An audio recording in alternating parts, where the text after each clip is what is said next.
Hello everyone! Welcome for today's discussion. So for today's topic is all about inverse variation. Let's start. The objective. First, define inverse variation. Second, illustrate situation that involves inverse variation. And the last, perform activities in inverse variation. The definition of inverse variation is a mathematical relationship between two variables x and y that can be expressed by an equation y equals k over x, where k is equals to 0. So let's try to translate each statement into an equation.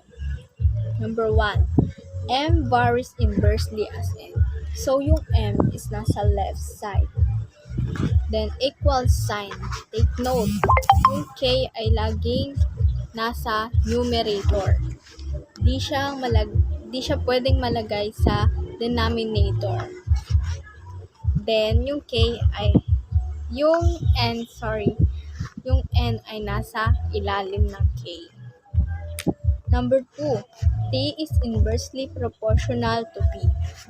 T is left side, lalagyan niyo sa left side, then equal sign, then K sa numerator, and P sa denominator. So, your turn to answer 1 and 2.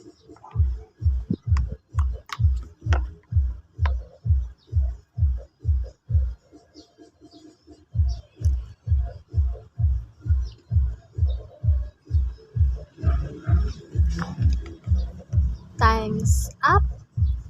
If ever na hindi ka pa tapos, i-post mo tong video para makasunod ka sa lesson. So, let's answer number 1. Number 1 is so easy. So easy na ito baka hindi nyo pa kasagot dito. A is nasa left, then equal sign. Syempre yung K, katulad ng sabi ko kanina, yung K ay laging nasa numerator. Hindi siya pwedeng maibaba sa denominator. Kung sa formula pa lang, mali na lahat yun. Then yung B is nasa denominator. Hindi sila pwedeng magkapalit ni K and B. So, let's, number 2 na tayo. Sa number 2 ay pinag-uusapan ay ang number of worker and number of days kung kailan sila natapos. Ito madali lang dito. So, worker, di ba? Worker yung inaano niya. So, W yung yung constant natin. And doon naman sa days is letter D. So, W equals K over D. O, diba? Napakadali lang. So, problem solving na tayo. Y varies inversely as X. Find the value of Y when constant of variation is 20 and X is 4. So, magsisimula tayo lagi sa formula. The formula is Y equals K over X. Ang nawawala dito ay si Y. Dito na tayo, dumako na tayo sa solution. Gayahin lang natin yung formula. Y equals K over X. So, yung K ay papalitan natin ng 20 na nakuha natin sa statement. And yung 4 ay yung X ay papalitan natin ng 4 na nakuha din natin sa statement. 20 divided by 4 is equals to 5. Diba? Ganun lang kadali. So, nakuha agad natin yung y na ang sagot ay 5. Ganun lang kasimple sagutan itong inverse variation. Second given na tayo. Y varies inversely as x. Find the value of x when constant variation is 21 and y is 18. So, lagi tayo magsisimula sa formula. Formula is x equals k over y. So, ang nawawala dito ay letter x. Kailangan natin hanapin si x. X equals, so, ano na tayo, solution na. X equals k over y. So, si k, papalitan natin ng 21. Tapos si y ay papalitan natin ng 18. Pwede na ba tong maging answer? Yes, pwede na. Pero, isipin natin, pwede rin siyang i-lowest term, diba? So, try natin siyang i-lowest term. Saan siya divisible? Sa 3, diba? Pwede siyang i-divide sa 3. Both sila.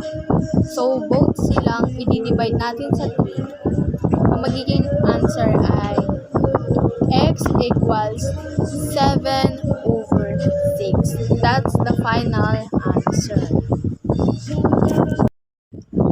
So, your turn to answer the last question.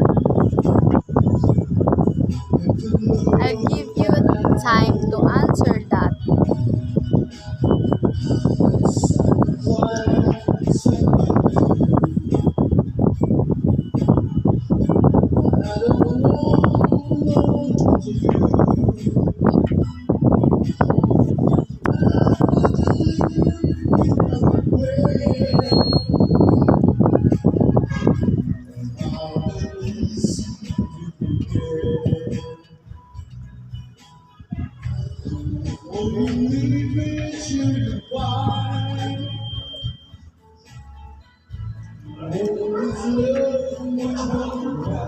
Okay, time's up. If you are not done, you can pause this video para makasunod kayo. Yan. So, let's answer the last example. The formula is k equals x and y. Yung x and y ay magkasama na. So, let's solve na. Let's solve. Yun, solve. K equals x, y. Yung x ay papalitan natin ng 17. Hindi, ilalagay natin siya sa open and close parentheses. So, yung y ay papalitan na natin ng 6. Ganon din sa ginawa natin ng 17. Ilalagay din natin siya sa open and close parentheses.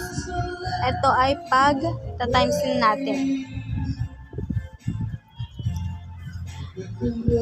Ang magiging sagot sa 17 times 6 is 102. So, that's the answer for the third example. That's all. This is your activity and pakilagay sa crosswise. Yun lang and thank you.